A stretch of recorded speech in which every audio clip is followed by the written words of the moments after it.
ኤለን መስክ በዓለም ላይ ብዙ ቢሊዮነሮች አሉ። ነገር ግን እንደ ኤለን መስክ ዓለምና ከዓለም ውጭ ያለውን ህዋ የቀየረ ሰው ማግኘት ከባድ ነው። በአንድ ወቅት በቀን $1 ብቻ የበላ ይኖር የነበረው ይህ ሰው ዛሬ እንዴት የዓለማችን ቁጥር 1 ባለሀብት ሊሆን ቻለ? በዚህ ቪዲዮ የኤለን መስክን የድል የውድቀትና የጽናት ታሪክ በዝርዝር እንመለከታለን። እስከ መጨረሻው አብራችሁን ቆዩ።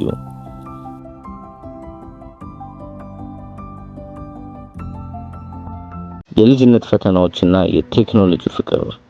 ኤለን የተወለደው በ1971 በደቡብ አፍሪካ ፕሪቶሪያ ነው።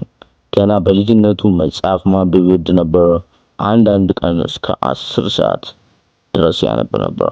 በትምህርት ቤት ግን ህይወት አልጋ ባልጋ አልነበረችም። በጣም ይደበደብና ይገለል ነበር።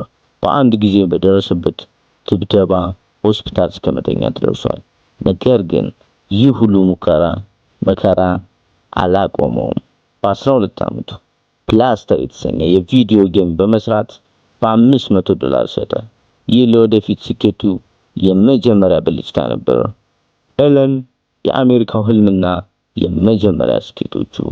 ኤለን በ17 ዓመቱ ወደ ካናዳ ኋላም ወደ አሜሪካ ተጓዘ። በፔንሲልቬኒያ ዩኒቨርሲቲ በኢኮኖሚክስ እና በፊዚክስ ተመረቀ። በወቅቱ ኢንተርኔት ገና መጀመሩ ነበር። ኤለንና ወንድሙ ዚፕ2 የተባለ ኩባንያ አቋቋሙ። ቢሮ ውስጥ ነበር የሚተኙት። የሚታጠቡትም በአቅራቢያው የሚገኝ ስቴዲየም ነበር።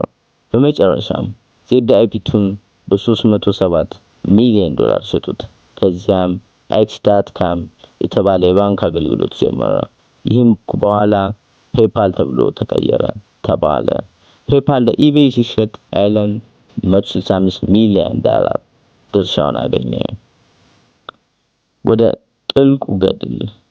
ኤለን ሚሊዮነር ብቻ አይደለም ቢሊዮነርም ነው።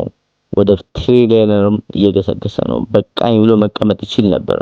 ነገር ግን እሱ ትልቅ ህልም ነበረው። ስፔስ ኤክስ እና ቴስላን